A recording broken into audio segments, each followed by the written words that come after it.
to ePathashala. I am Dr. Saurabha from School of Graduate Studies, Jain University, Bengaluru. The module today I am going to talk about is Ambedkar on education. Education is a process of facilitating learning and its pedagogy and its impact on individuals and members of the society. To understand the role of education, we have two approaches. The first one is the radical approach and the second one is the transformative approach. The radical approach talks about the conscientization process of the oppressed, and the transformative approach deals with the opportunities provided to the mainstream society who are denied the access of education. Dr. Bhimrao Ramji Ambedkar, born on April 14, 1891, has immensely contributed to the field of education. He, being an individual who was born into the oppressed class, became an example. His life became a case history to understand how education can shape a leader and how the depressed classes can get uplifted in the mainstream society. We understand that Ambedkar emphasized that education is one of the basic needs, as we need to have food, clothing and shelter. He emphasized that knowledge has two purposes. One, it benefits the individuals. The other, it benefits others in the society. We need to understand Dr. Ambedkar's visionary ideas about education, empowering people, especially it acting as a right weapon to cut slavery and to gain economic betterment, social status and political freedom. Dr. Ambedkar was highly influenced by John Dewey, pragmatic philosopher's ideas, and here we also understand that he was his mentor at Columbia University. And he was also highly influenced by Dhamma of Buddha. We understand that Dr. Ambedkar promoted the ideas of non-colonialistic thinkers, and we also understand that he promoted that education should not be commercialized. We understand that Ambedkar dealt with primary education to university education and how education has the purpose of promoting equality of gender, justice, fraternity, regardless of class and creed.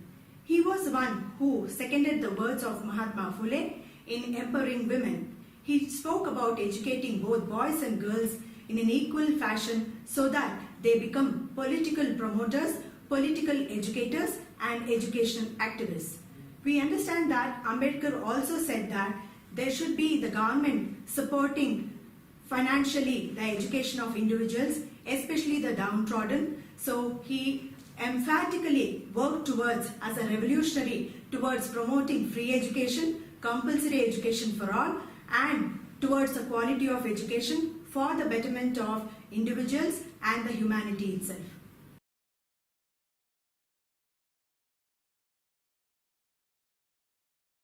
Ambedkar's views on education. Ambedkar's life and mission itself is a case history of how education can shape a leader and the destiny of the depressed classes whom he represented. In this context, it is important to highlight the contributions made by Ambedkar in the education sector, his vision, and the relevance of his educational philosophy in the present scenario. Ambedkar, who was deeply influenced by Dewey, endorsed his emphasis on education as a means of changing the world and not merely as a tool of understanding it. Dewey held that democracy cannot go forward unless the intelligence of the mass of people is educated to understand the social realities for their own time. Therefore, Ambedkar approached the problem of educational upliftment of the masses as a pragmatist.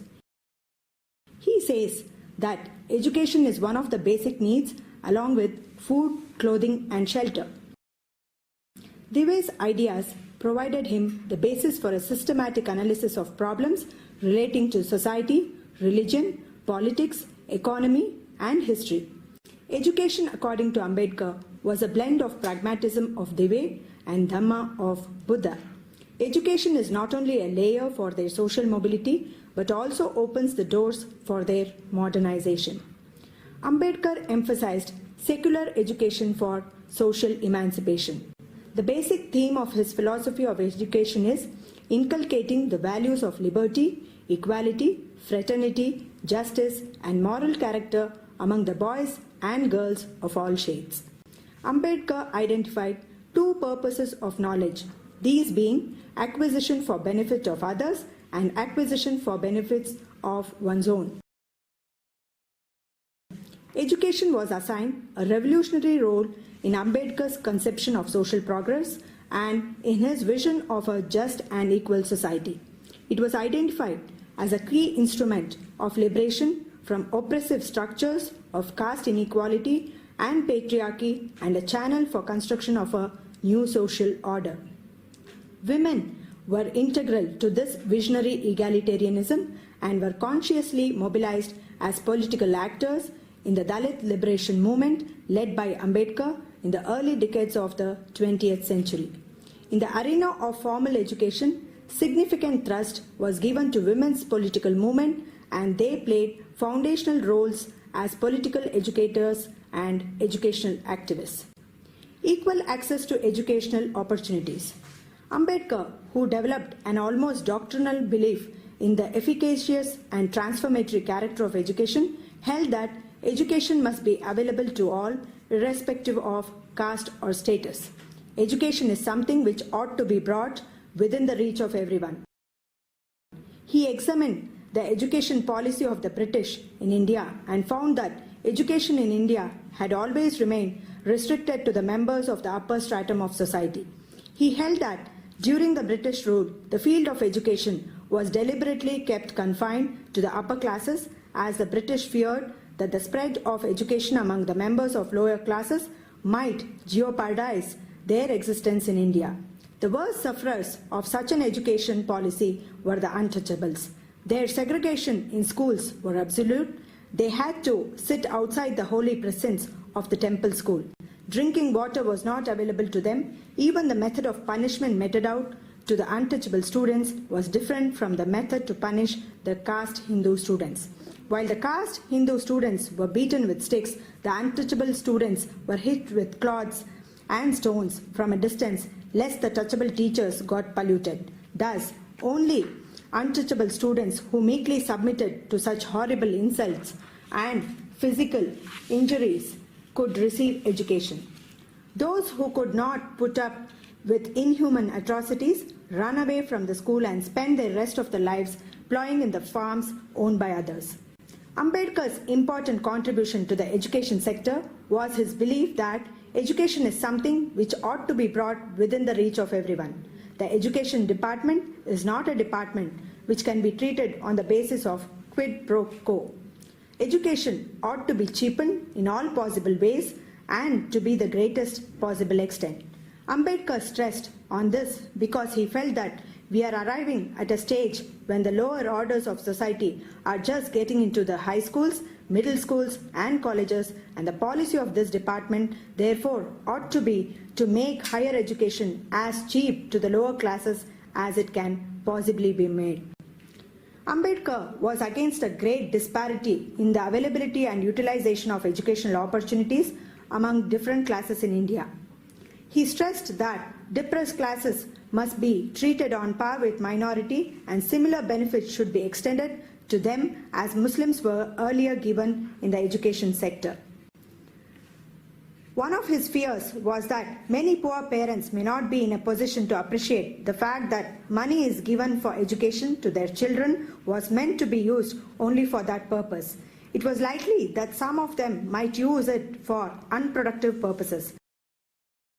So he drew the attention of the government to the fact that without proper direction, the child can easily fall a prey to all sorts of evil influences and give up his education, and the money spent upon him is lost. During the discussion, Ambedkar also developed a logical argument in favor of equality of opportunity to be provided to all the vulnerable groups in Indian society, which can be further developed in the context of different controversies raised on the issue of reservations after independence. Primary education for all. Ambedkar was convinced that primary education is very important for the vulnerable sections as it provides them the necessary platform to enter into public life.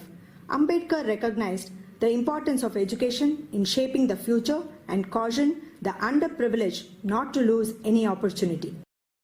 Ambedkar pointed out that the object of primary education is to see that every child that enters the portals of a primary school does leave it only at a stage when it becomes literate and continues to be literate throughout the rest of his life. Ambedkar was also against the commercialization of education and criticized the existing government. Out of the total expenditure which we incur on arts colleges, something like 36% in finance from fees, or out of the expenditure that we incur on high schools, something like 31% is financed from fees. Out of the expenditure we incur on middle schools, something like 26% is derived from the fees. We understand the importance of higher education through Ambedkar's vision. Ambedkar made important interventions during the Bombay University Amendment Act, and he gave his views on university education that are still very relevant to promote higher education in India. According to Ambedkar, the objectives of university education are to train students to make a distinction between matter of fact and matter of opinion, distinguish issues and to separate questions each on its own merits and without an eye on the bearing on some cherished theory, learn to state fairly the position to those to whose practical conclusions the learner is most stoutly opposed, be able to examine suggested idea and see what comes out of it before accepting it or rejecting it, develop in the student the capacity to weigh evidence, to follow and criticize argument and put his own value on authorities. Ambedkar's idea of pooling the teaching resources of both city colleges and universities to avoid duplication and to improve efficiency needs special mention. He held that most of the colleges in the city offer similar courses, and this could be organized in such a fashion that the lecturing system was pooled and students in different colleges were allowed to listen and attend lectures to be delivered in any one college so that professors who are lecturing would be easily released to do other kinds of special work. He opposed the distinction between undergraduate teaching and postgraduate teaching. Ambedkar was perhaps the first educationist who wanted power to be given to the academic council in matters of academic affairs of the university. He emphasized that a teaching university should really function as a teachers' university in the sense that teachers should hold all academic and administrative posts. As an educational pragmatist, Ambedkar approached the problem of educational upliftment of the masses from a holistic perspective, and his views on education seem to have strengthened in the course of time. As an educationist, Ambedkar practiced what he preached. The Bahishkrit Hitakarani Sabha, established in the year 1924, aimed at promotion and spread of education among the depressed classes by opening hostels or by employing such other means as may seem necessary or desirable. Spread of culture among the depressed classes by opening libraries, social centers and classes or study circles. Advancement and improvement of the economic conditions of the depressed classes by starting industrial and agricultural schools. Representation of the grievances of the depressed classes. In the year 1928, Ambedkar established the Depressed Classes Education Society to organize school education of his people on a sound basis and appealed to the Bombay government to help his society establish hostels in which poor students could be accommodated. In response, the governor of Bombay declared that he would sanction a scheme for 5 hostels for the benefit of secondary school students of the depressed classes. Ambedkar made personal efforts to collect funds for these institutions. On June 20, 1946, the establishment of the People's Education Society was an important step that Ambedkar took to propagate higher education among the backward classes. He established the People's Education Society in Mumbai in order to raise the cultural level and enlarge the mental horizon of the depressed and oppressed classes who were denied of educational facilities for centuries. The People's Education Society's objective was not merely to give instructions, but to impart education which promoted intellectual, moral, social democracy. This is what modern India needs, and this is what all the well-wishers of India must promote. Ambedkar suggested several policy measures for the development of education starting from the primary to university level that are relevant even today to make the education sector effective and accountable. His ideas are full of innovations and pragmatic and lay emphasis on the economic value of education. Ambedkar's suggestion of utilizing scarce resources for the development of education, the idea of pooling and teaching resources of both city colleges and universities to avoid duplication and to improve efficiency, etc., reflect his progressive views on education and must form part of educational reforms being envisaged in modern times. Ambedkar included Article 45 in the Directive Principles of the State Policy, which stated that the state shall endeavour to provide within a period of 10 years from the commencement of this Constitution for free and compulsory education for all children until they complete the age of 14 years. The Right to Education Act 2009 is a tribute to the contributions of Ambedkar to mass education. The policy of the government of universalization of elementary education, focusing particularly on marginalized groups, poorer sections, and the girl child, enhancing enrollment in secondary education, as well as its commitment to expand education facilities, will empower and equip youth to face the future with hope and confidence. There is need to frame such policies starting from the primary stage to the higher stage that help to realize the vision of Ambedkar. Ambedkar was influenced by diverse ideas of scientific method, experimental approach, democracy, and pragmatism in the field of education. He insisted that Dalits must educate, organize, and struggle for their own betterment using the educational facilities available. Education is not only a layer for their social mobility, but also opens the doors for their modernization. He mainly emphasized that education was a vital force for individual development and social change. He envisaged that education was an instrument for changing the lives of those being treated as untouchables. He declared that the elevation of depressed classes must be enunciated by all enlightened people in the country. He thought that education would enlighten his people and bridge the gap between the rich and the poor. He saw education as an effective instrument of a mass movement which could safeguard life and liberty. Education could also encourage the oppressed to fight and remove injustice and exploitation and pave the way for free thinking. He signaled the movement for emancipation of Dalits through education. Education for women. Ambedkar measured the progress of a community by the degree of progress which women had achieved. In 1920, he had stated, "We shall see better days soon, and our progress will be greatly accelerated if male education is persuaded side by side with female education." He started a vociferous propaganda against the Hindu social order and launched the journal Mook Nayak in the year 1920 and Bahishkrit Bharat in the year 1927 for this purpose. Ambedkar's commandments: educate, agitate, organize. Educate. Education has an immense impact on human society. It trains the human mind to think and take the right direction. In other words, human beings become rational when they are educated. It is only through education that knowledge and information are received and spread throughout the world. Uneducated persons cannot read, write, and all knowledge and wisdom are closed to them. Education does not mean to acquiring knowledge or getting an academic designation only. It must lead to the creation of a free mind and free thinking. Agitate. The word agitate does not simply mean agitating physically. It is a mental revolution. It does not mean going out and protesting violently on the streets. After being educated by understanding Baba Saheb's thoughts and strategy, an individual can start agitating mentally. An agitated mind, as Ambedkar presumed, would force educated people to form organizations, and they would know how to tackle problems. The slogan, agitate, has a wider connotation. Ambedkar's actual message is that one must have faith in one's strength. Organize.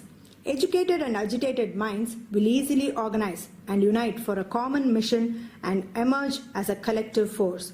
Ambedkar was of the view that education opened up channels for rational thinking and inspired people to come together to counter exploitation. The battle is not for power or wealth, it is for the freedom, reclaiming the human personality, and for the emancipation of human society at large. Ambedkar's call for educating, agitating, and organizing was a reflection of his belief in launching a movement for removal of caste-induced barriers. He stressed the need of a liberal education that also recognized the need for provision of scholarships for those who did not have access to supporting means. Relevance of Ambedkar's philosophy on education today. The influence of John Dewey, one of the greatest educationists of the 20th century, on Ambedkar appears to be deep and permanent. Therefore, he approached the question of educational development of the masses as a pragmatist. To him, education was a basic need of life. It was for this reason that he advocated a strong system of primary education which would serve as a base for socio and political upliftment of the depressed groups. He put all his efforts to guarantee that education without any discrimination was available to all citizens of a free India. Ambedkar had a deep relation with education, and his writings contain an in-depth analysis of the subject. He is a world leader whose charisma extends beyond region, religion, caste, race, or class. He saw education as a force that could bring about radical changes in an oppressive social order. His perspectives on education have enormous contemporary relevance and must find a place in all educational discourses. It is also equally important for teachers and educational administrators to integrate the thoughts of Ambedkar in pedagogical models and work towards evolving a system of education that inculcates the principles of self-actualization and a creation of just society. Ambedkar further maintains that work without knowledge is aimless and futile. When people are engaged in work without education, it is equivalent to wastage of human resource. He was concerned about leaders who without education would lead people to destruction. He was of the opinion that for any organized struggle to sustain itself, people involved must be educated, failing with which they are exploited. To encounter this oppressive situation, it is not enough if they were just acts, but as a system created to implement these acts. Since primary education constitutes the base of the education system, Ambedkar expressed the need for an act that has a long-standing impact on the formulation of socially just education policy in India, were that there should be no discrimination in the matter of education for boys and girls, and that it must take the responsibility for educating all. The Right to Education Act 2009 contains many of the progressive thoughts of Ambedkar, who had insisted on laying a firm foundation for making primary education accessible to children of all socio and economic groups. In fact, the Constitution, even as early as in the 1950s, had paved the way for a program of compulsory, primary, and free education, and the RTE is only a byproduct of this thought. He was a true harbinger of this act. To conclude, Ambedkar's vision on education has been implemented through Right to Education Act in the year 2009. The Government of India has immensely, remarkably has appreciated the vision of Dr. Ambedkar through the policies which are stated under Article 45 as right to education becoming the fundamental right of individuals in our country. We understand that Dr. Ambedkar, through his ideas on education, promoted modernization through promoting education. Education has become a tool not only for modernization but also has become the medium to promote social mobility. We understand that Dr. Ambedkar, through his ideas, have not only brought a revolution in the field of education, but also the significance of education is clearly brought out, and we understand the relevance of it even today. The very fact that even after 5 decades of his demise, if we value and if the government has implemented the policies under his guidance, it talks about the significance of understanding the views, which have been put forth through such a commendable thinker and a revolutionary who was a humanistic thinker. So, thus to conclude, let us understand that education is a harbinger for change.